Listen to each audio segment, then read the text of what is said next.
আছে কোরআনেরও একটা নববধূ আছে। কোরআনের নববধূর নাম হচ্ছে সূরা আর রহমান। আওয়াজ করে সুবহানাল্লাহ বলতে পারলেন না? নববধূ বুঝেন তো? হ্যাঁ, নতুন বউ। নববধূ মানে কি?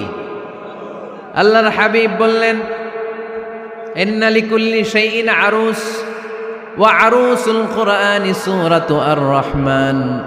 সবার জন্য একটা নববধূ আছে, কোরআনেরও একটা নববধূ আছে। কোরআনের নববধূর নাম সূরা আর রহমান।